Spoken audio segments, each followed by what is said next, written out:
Life happens, and not always the way we expect it to. Every single day we face change, stress, and uncertainty. What if you could learn to thrive no matter what life throws your way? Resilience expert Adam Markel and his inspiring guests explore breakthrough strategies to fully embrace change and build the resilience required to become change-proof.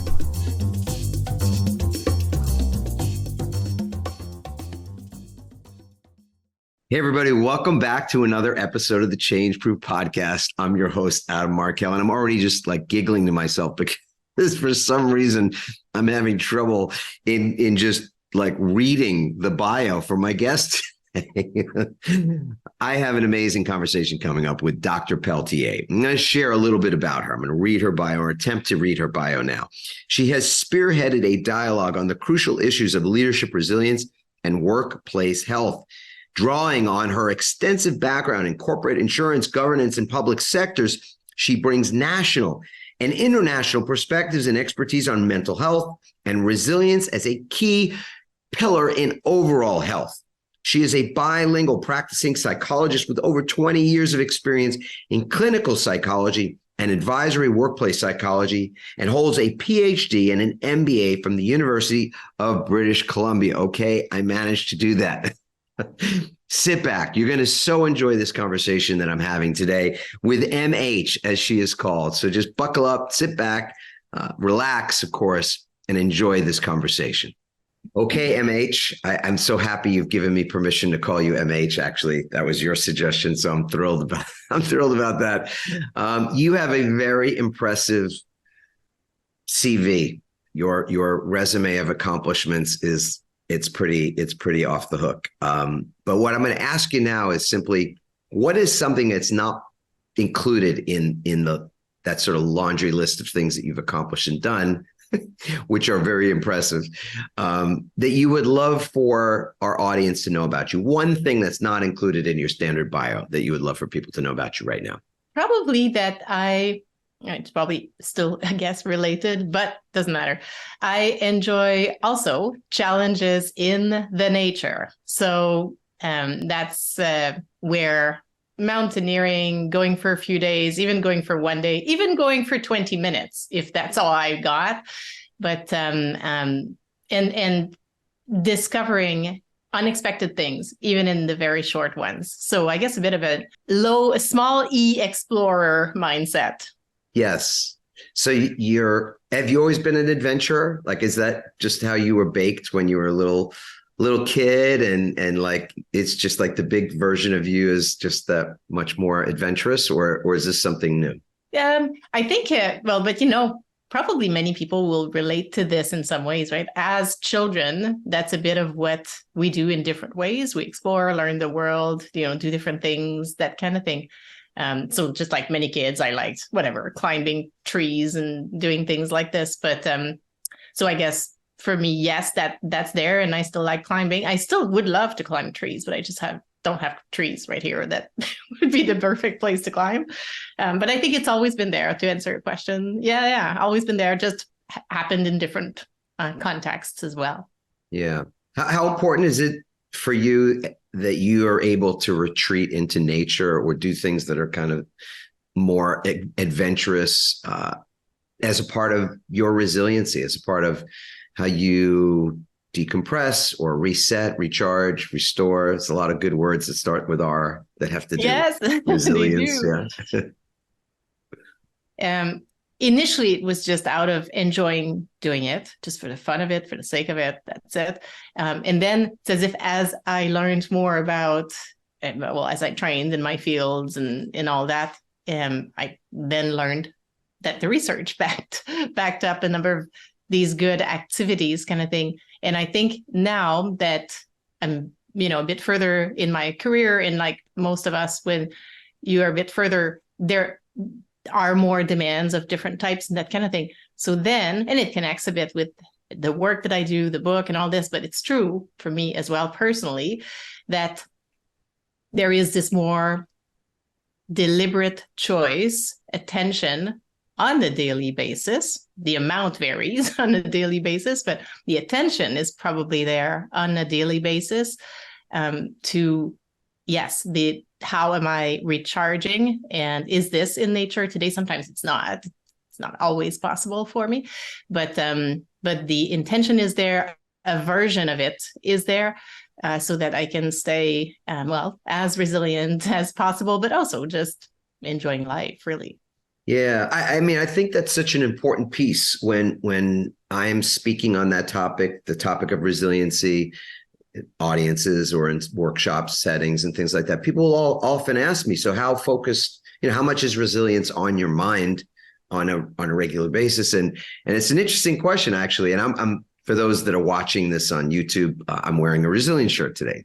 Those of you that are listening, just imagine I'm a tanned, bald, wearing this black t-shirt that says resilience across the chest. And so, wear that shirt in part because it's a part of the brand, but it's also a reminder to me. I have lots of t-shirts with messages on them.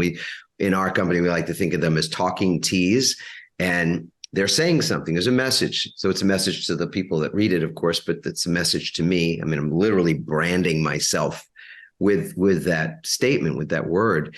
And I think the intention, as you said, is vital. And when I'm answering that question, I'll say, well, I am very much intentional about resilience, and I am intending to be resilient each and every day.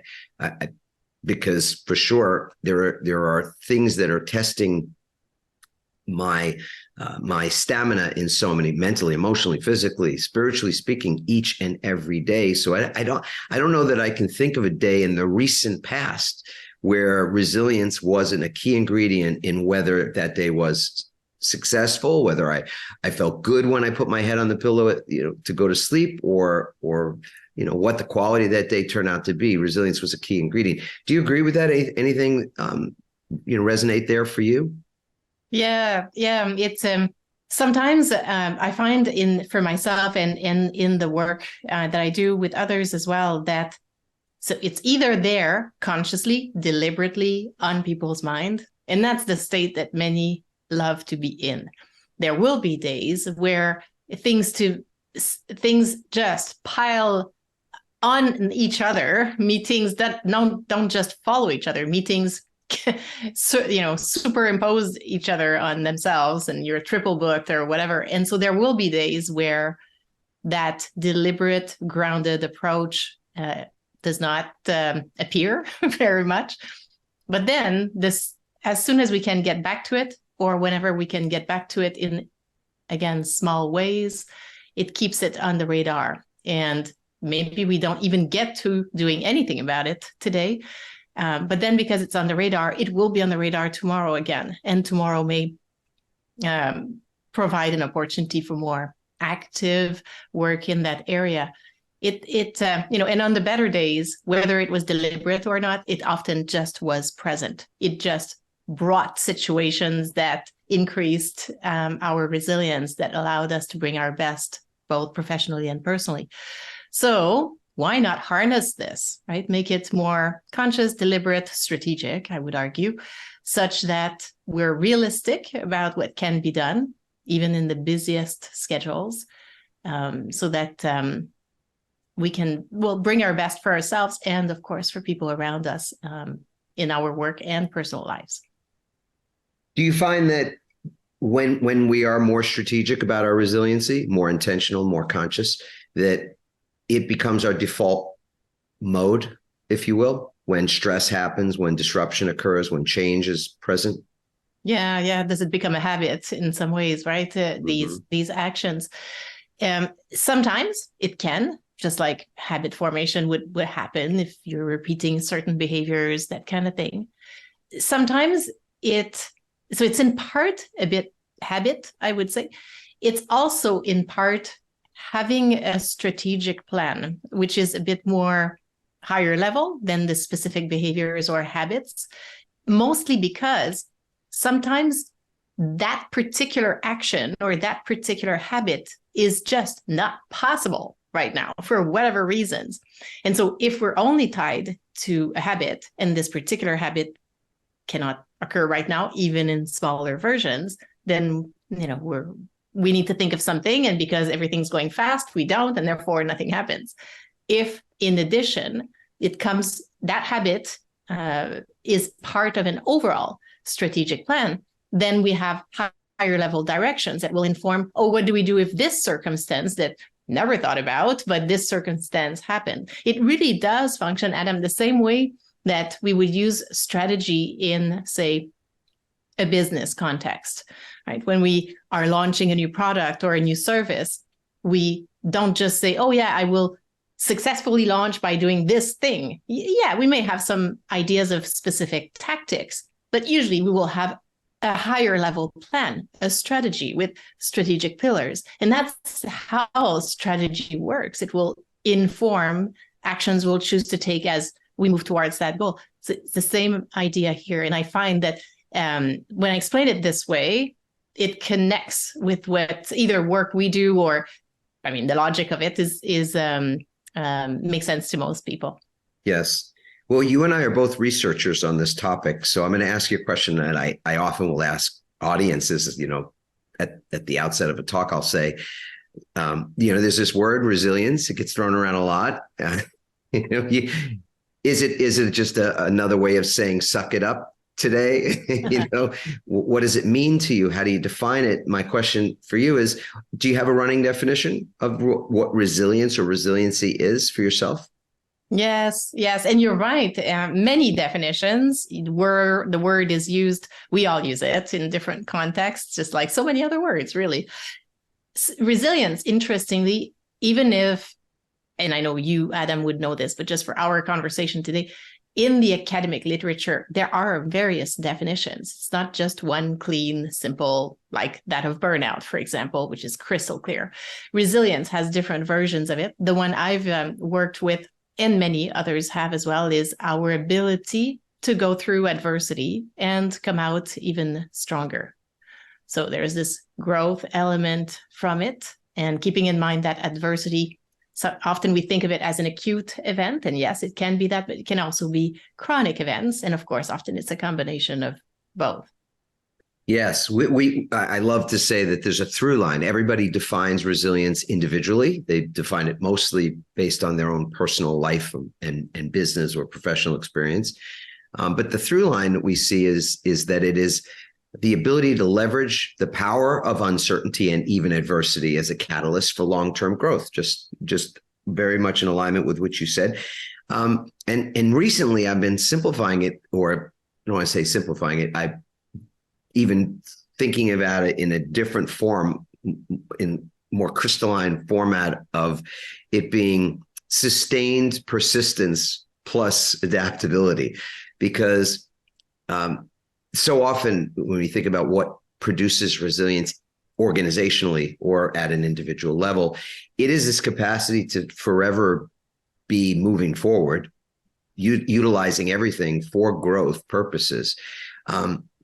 But so if you quit, if you stop, if you give up, the resilience, you don't get the benefits from resiliency. And if you're not able to adapt, meaning if you're resistant to change, as many people are, that you fight it, that you see it as the enemy or as something that is to be feared even, then again, you don't gain the full benefits of resiliency. But sustained, being able to persist and persevere over long periods of time with this capacity to adapt to the change and the constant change that is really ever present, produces great resiliency. It does. Well, yes, please. Well, I was just going to add an element to this. I agree. Elements of persistence, elements of agility. The one piece I would want to make sure we also keep in mind is that it's not persistence at all cost. Exactly.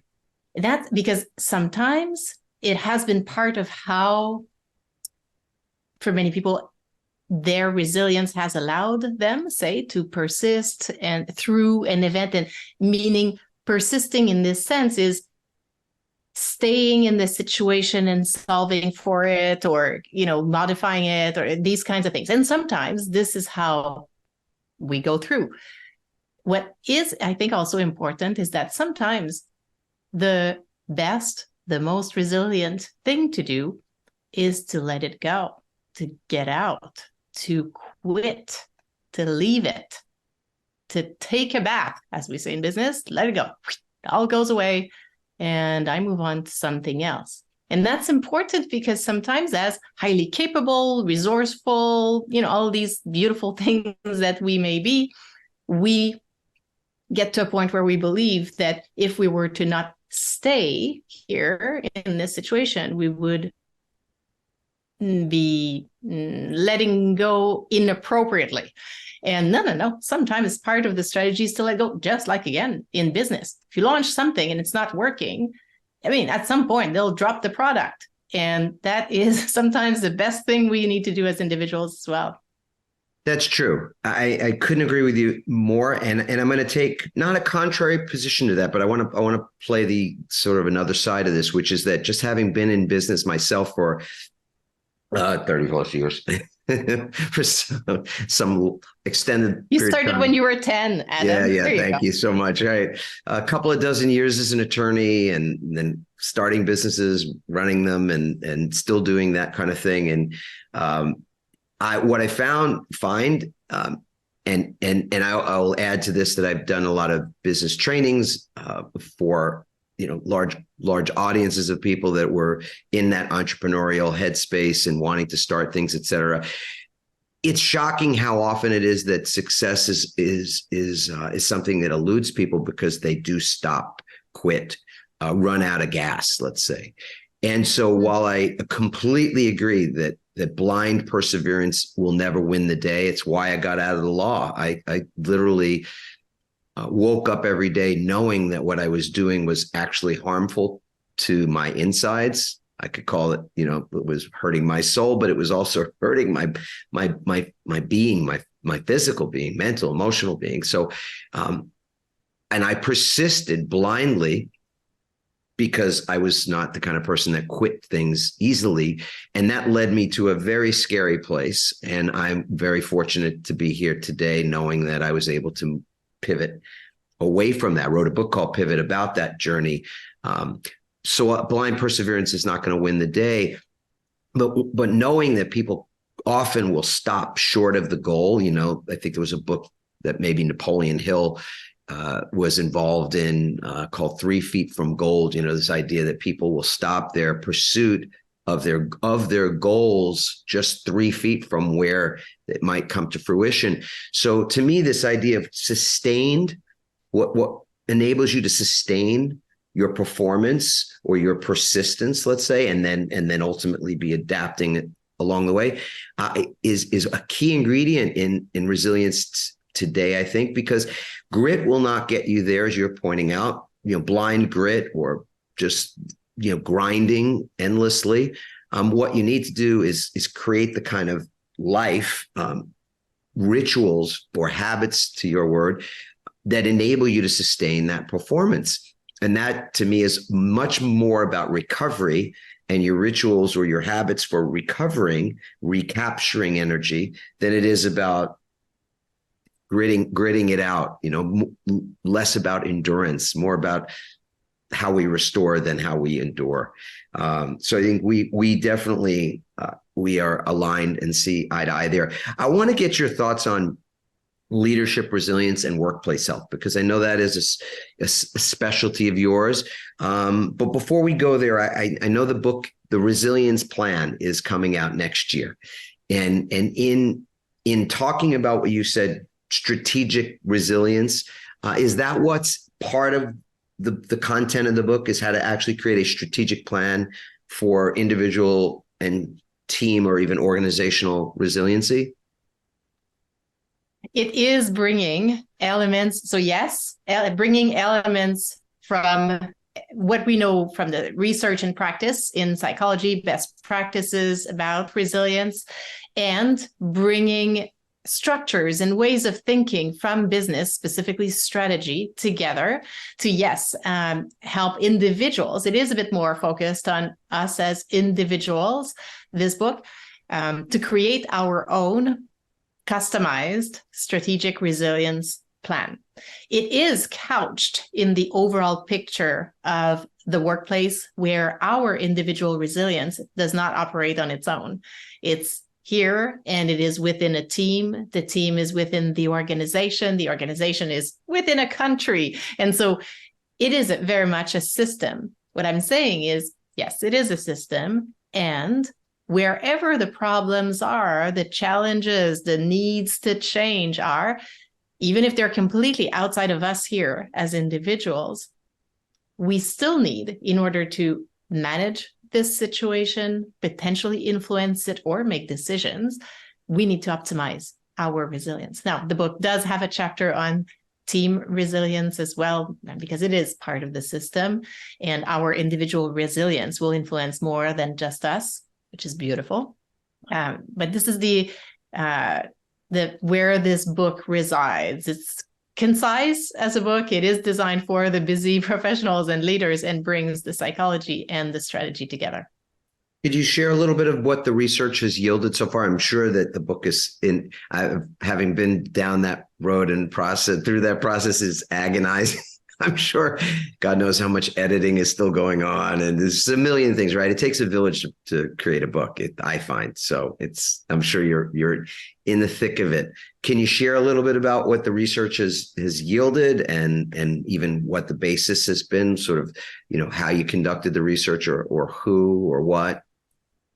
Yeah. Well, the book is now actually completely finished, done, printed as of now, because it is for February 6th release. And so literally as we I want to applaud then. I want to congratulate you on that. Yay, you're out the other side.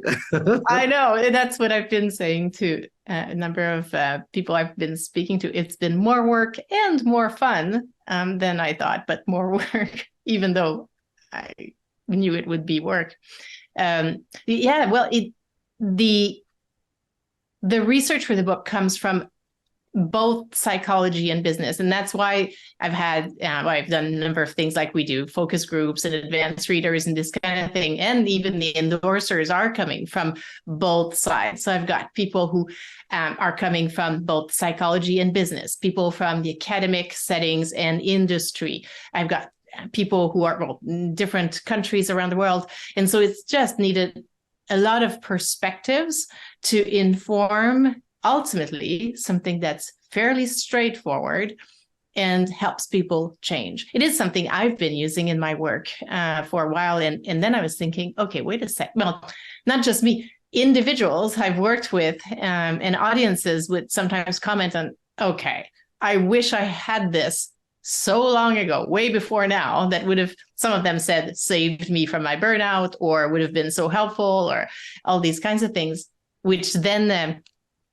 of course, led to me, as it often does for authors, to think, okay, wait a second, if I'm able to capture this in a book, then it can hopefully get in even more people's hands and heads, and save them time and pain. Yes. So can you give us a couple of nuggets from the book? Are there certain people who are more resilient, certain people or geographies in the world where business people are, or individually are more resilient, et cetera, et cetera? And really, is there sort of a little bit of a recipe? I know it's called a plan, so I don't want to give everything away, but I want people to want to go out and get this book. So maybe you could tease us with a little bit of that. Well, the book's written. I wrote the book for professionals and leaders who are accomplishing so much on a daily basis, and at some point they need an edge, they need something, and they've been assuming that they are just resilient, don't need to do anything about it, they can just wing it when they need it, it's going to be there, blah blah blah, only to realize it's not.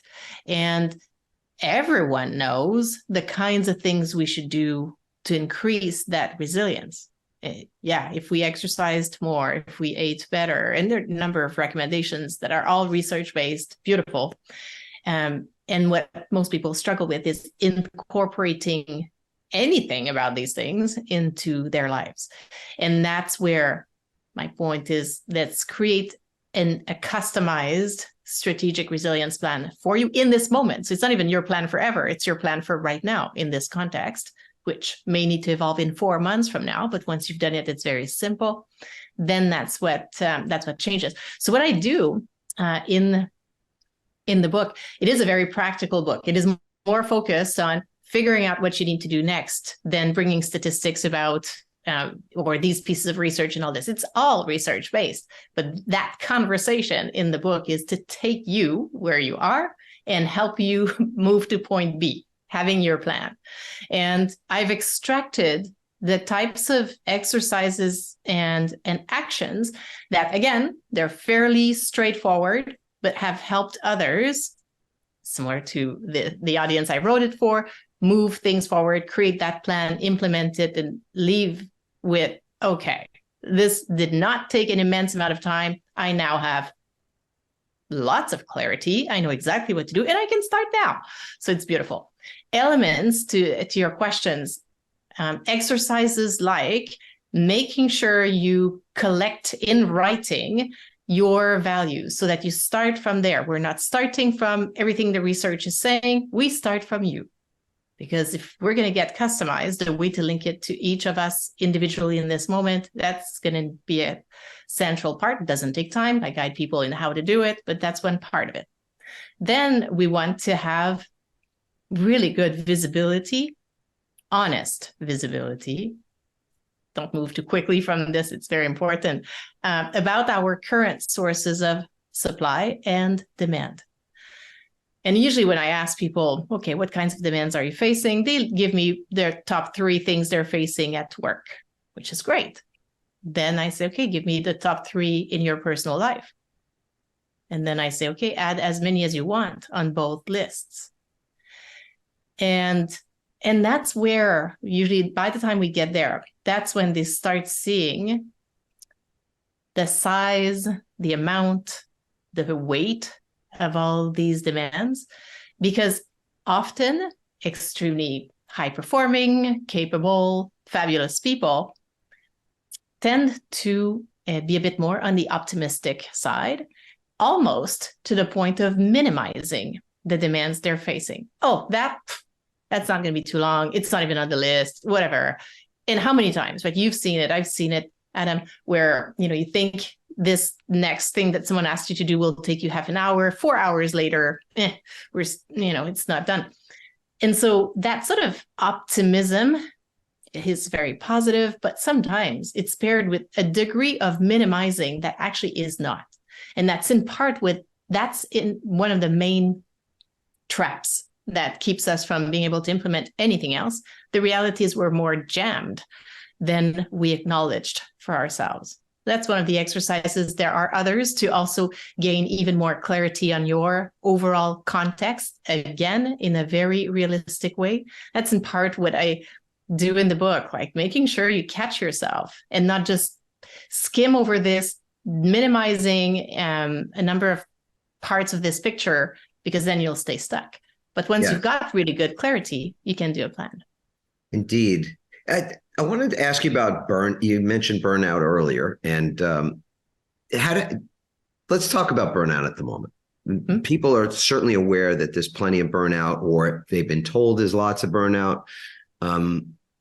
What's your take on the state of burnout in the world, basically? Not could be in any region if you like. But what is the state of burnout post-pandemic in your view? Mm-hmm. So we do know from research that the rates have increased, and certainly they have in North America and in a number of other countries as well. It's not absolutely every country, of course, but overall they have increased, and they have increased across various industries, various roles. And just so we're all on the same page, burnout is not the diagnosis, like depression, for example, or anxiety. Burnout is as defined by the World Health Organization. So it is one where we have one definition and it is clear and we're using it. So that's simple in some ways. But so it's an occupational phenomenon with 3 main characteristics. So we're exhausted, which is often how we use burnout, but that's not the only thing. So we're exhausted, We're also cynical. So we've given hope that anything's going to change. And it's impacting our performance. That's where burnout is at. In terms of definition, rates are increasing. And it is interesting that in some ways we've probably heard more about it in the past few years than ever, in part due to the pandemic. But it's not, that's the thing. It's not because we have information that it leads to changes in actions. It's better to have information than not having information, but we have a lot of work to do. And so that's where it's at. The other piece that's useful with burnout is that it's not something that appears suddenly. It builds over time. And it's going to connect with the benefits of being proactive in trying to mitigate our risk. But, we don't get exhausted, cynical, and impact on our performance just like this one day. You may notice it just like this one day because you didn't look at the signs before. But it did not just happen there. Before being exhausted, you were overextended. Before being cynical, you were disengaged. And before your performance was significantly impacted, more things started falling through the cracks. And so back to the earlier part of our conversation, if we are paying attention, in this case, say to our resilience on a more daily basis, almost, then we will identify these signs and hopefully be able to take action sooner, not leading to a more severe form of experiencing all these signs like full burnout, which does lead for some to depression, anxiety, and other health challenges, whether they're on the mental health side or the physical health side. Yes, I think it's really important, the idea that people are tracking or creating some personal awareness of these things each day, because as you said, they don't manifest overnight. But we can often feel them sort of in one shot, and that's itself quite overwhelming, and can lead to that sense that, how did I get here? This is hopeless, et cetera. For me, that one shot or that moment of awareness happened in the hospital, lying in bed, lying on a gurney, thinking I'm never going to see my kids again. Not going to leave, never leave the hospital because I'm about to die. And that fear, that feeling was so real, was so visceral. I just can't, in my mind, even though it's a while ago now, more than 12 years ago, I can still feel some of the sensations, bodily sensations when I talk about it. Yeah.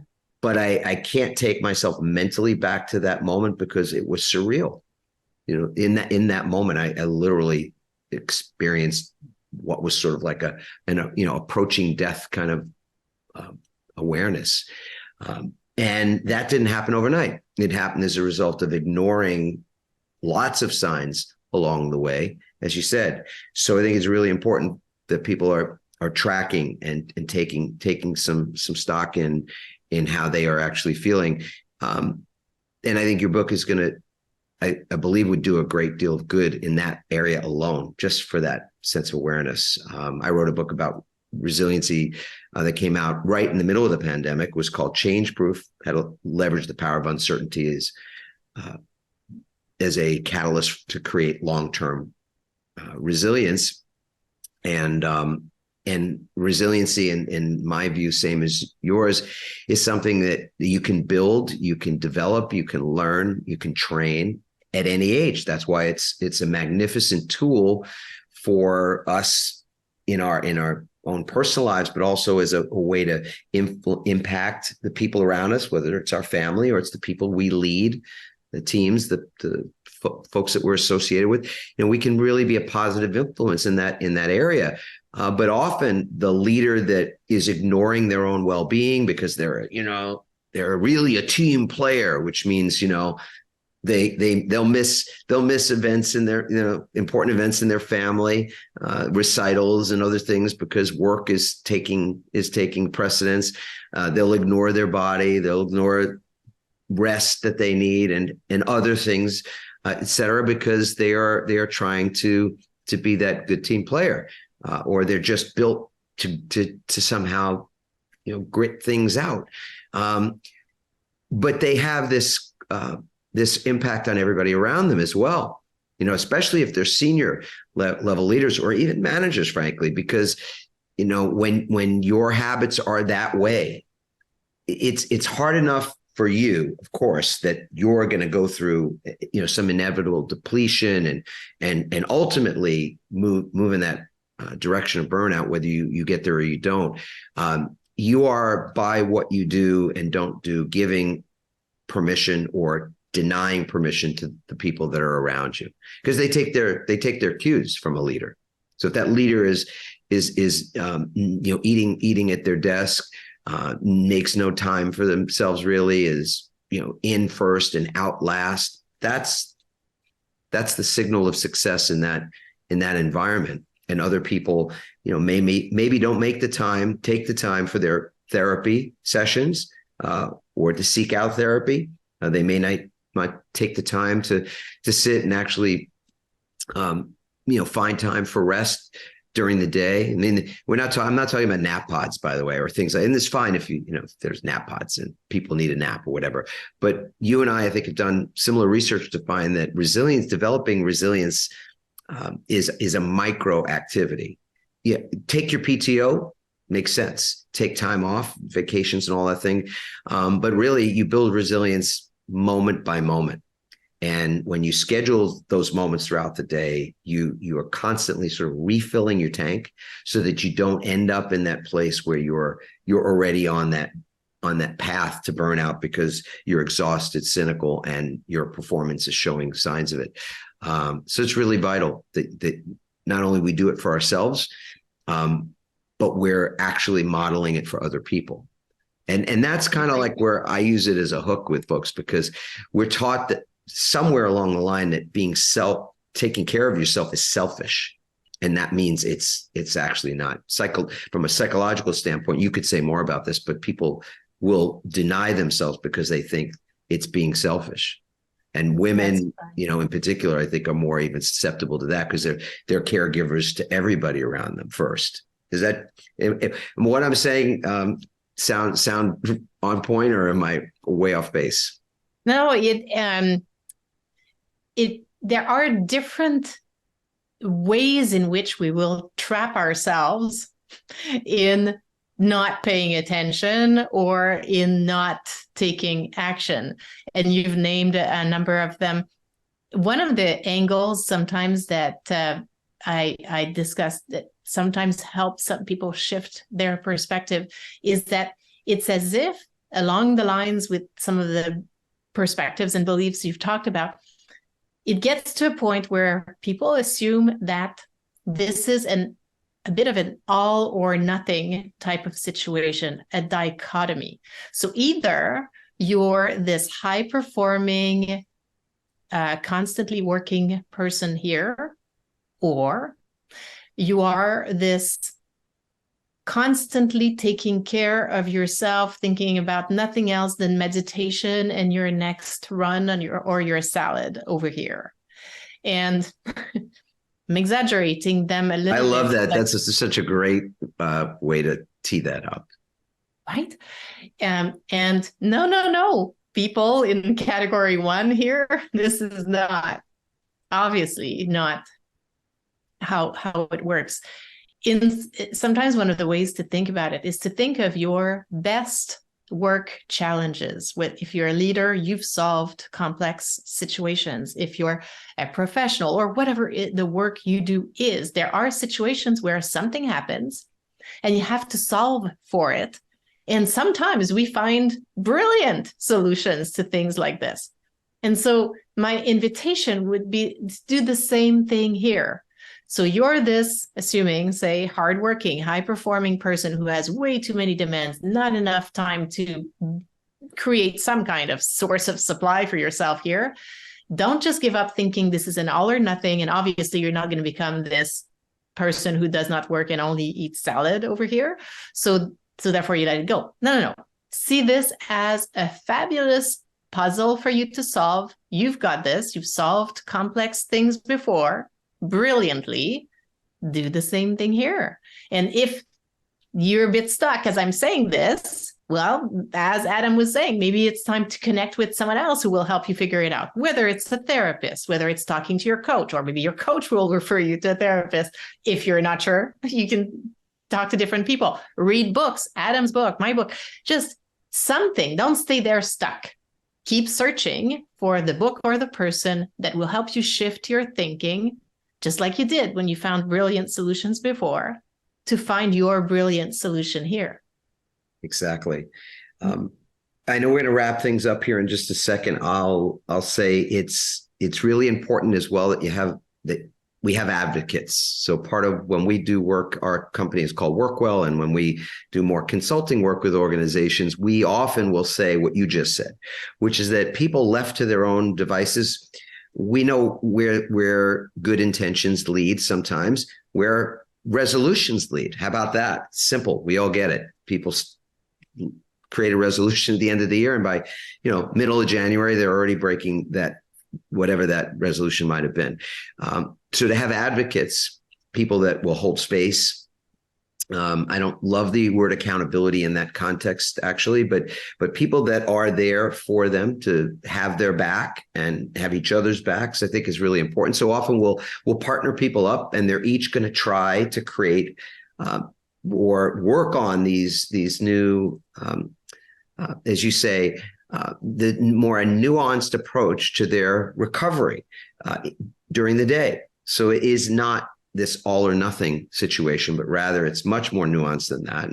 And since it is a new thing they're creating, it's a new muscle, it's a new habit, then support is really key.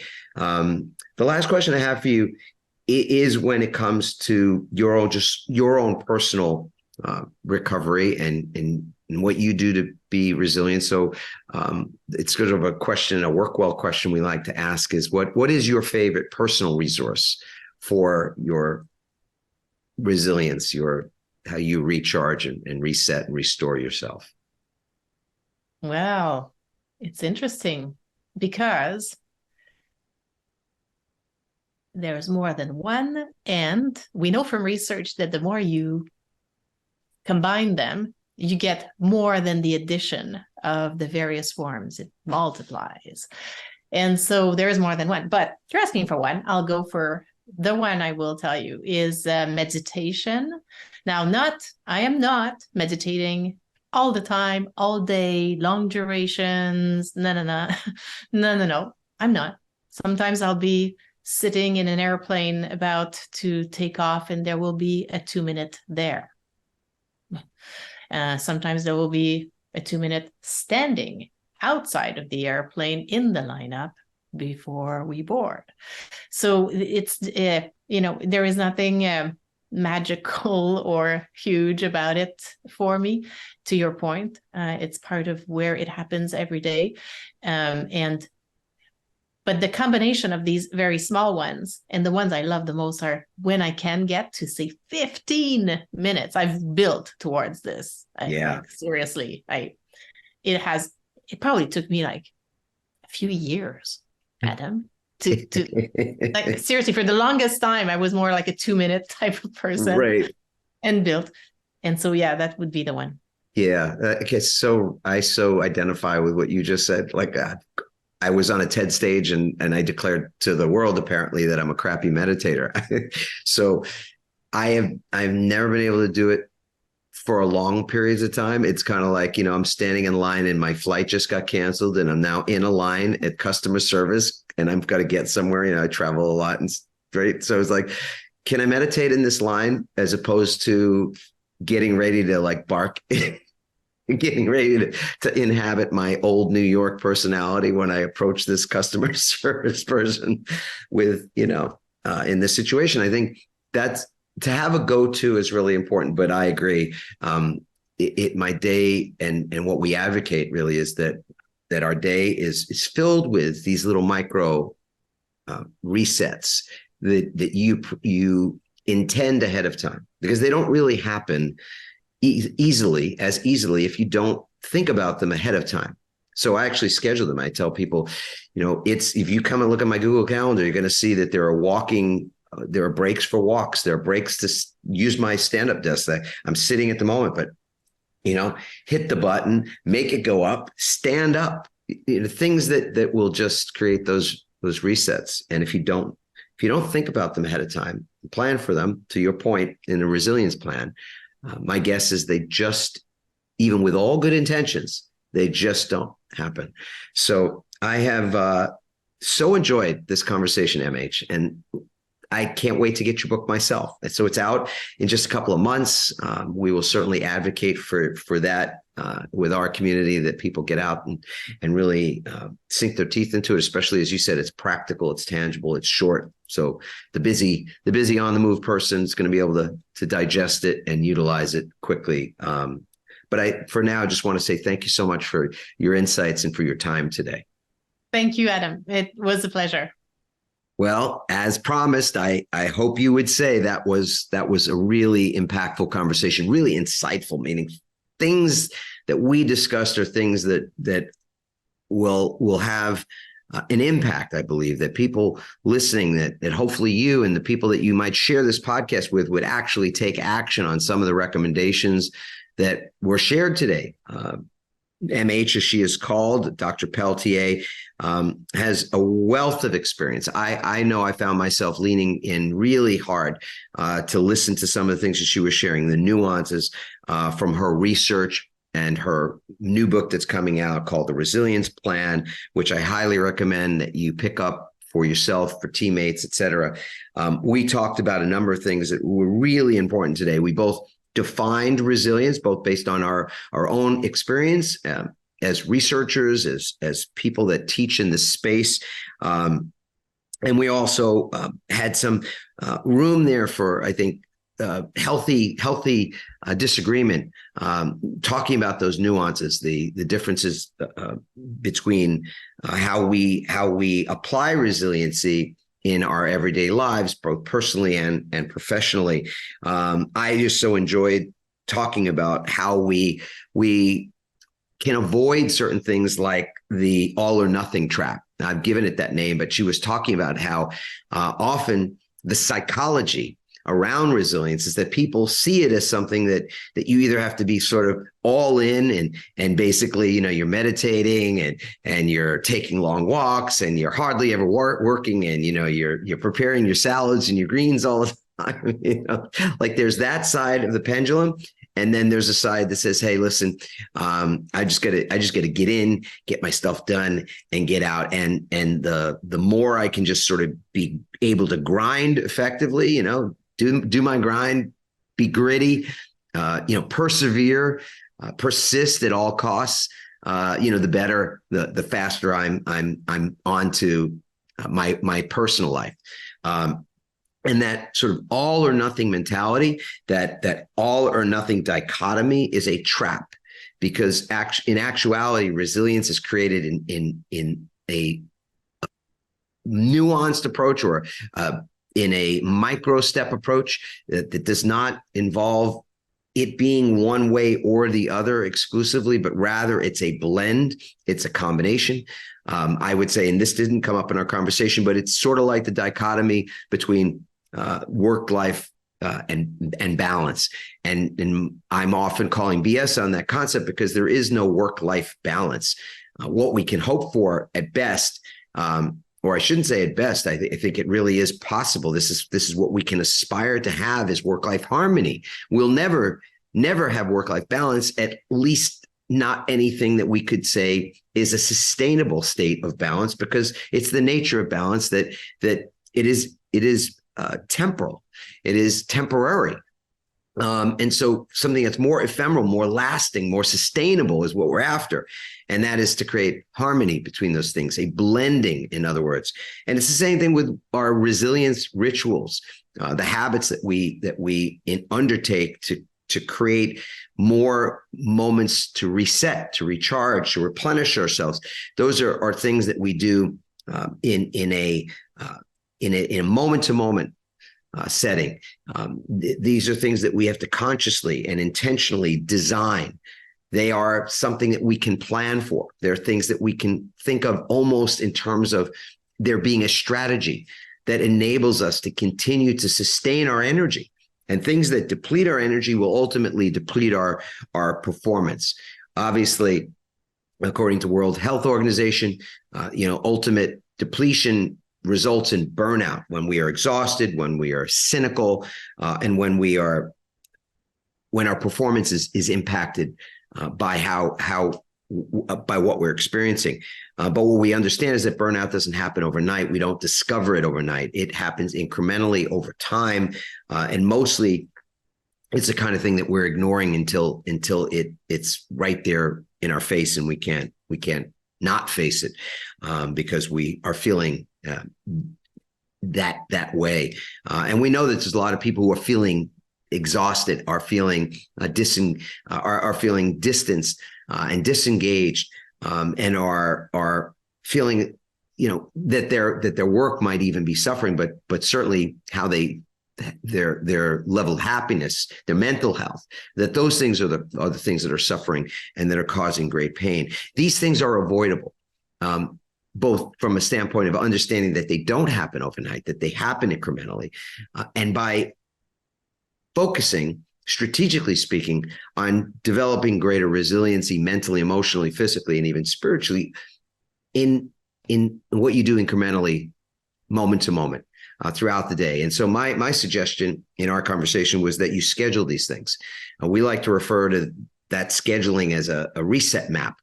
And when we work with individuals, when we work with organizations, we help people to create their own personal reset maps. And then, of course, create buddy systems so that we're not in it alone, that there are those around us that have a stake in our success.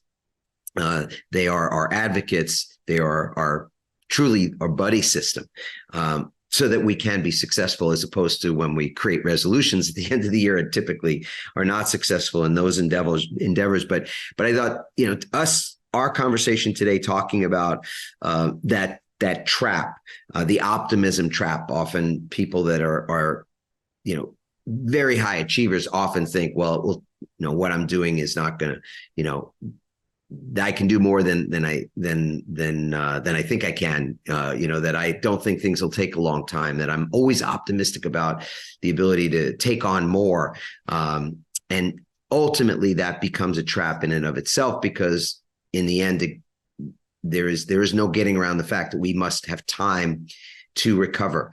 We need to be able to recharge and restore our energy, to replenish our energy. And that's how we can sustain our performance, be adaptable, and ultimately succeed. And that's the recipe for success in any endeavor, is that we persist long enough and adapt effectively enough to be able to succeed in the end. But if you fall out at any point, if you become depleted, if you quit, if your performance falls off because of that depletion or that exhaustion or that burnout even, then you cannot succeed in the end. So we have to set ourselves up, in other words, for success in these areas. And I think, again, these are things that we can plan for. These are things that we can train. These are things that we can learn and model for others in any situation, at any age, and in any organizational setting. And that's the beauty of it. So again, hopefully you really enjoyed what you heard today, what you've learned from MH and from her research and our discussion, of course. And if there were valuable nuggets, things in that conversation that you would believe would help other people, please share this episode with those. I ask you that in part because I know that the ripple effect is why I do this and why our team is committed to doing it. But it also helps in terms of the algorithms and everything else, that this podcast makes its way out into the world and more people find it when you do two things: when you share it with other people, of course, and when you provide a rating. So in whatever platform, on whatever platform you're consuming this, if you could provide a 5-star rating or whatever rating makes sense, then that is super helpful in terms of just how the algorithm will introduce this content to other people. So thank you for doing that. If you've got questions for myself or Dr. Pelletier, please just feel free to go to adammarkel.com/podcast. Leave your comment or question there, and we will be the one to respond. And if you'd like to just get a snapshot in time, I mean, she and I really agreed that resilience is a thing that is moment to moment.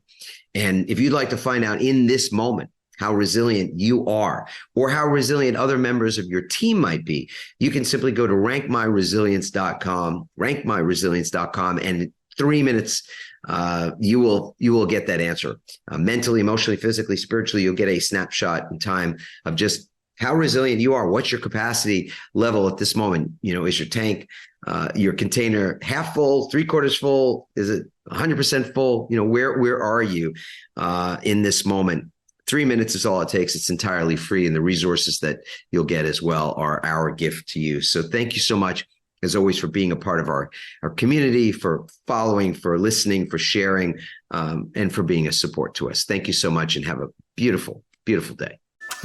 Thanks for listening, everyone. We hope you now have even more tools and greater insights to build resilience and become change-proof.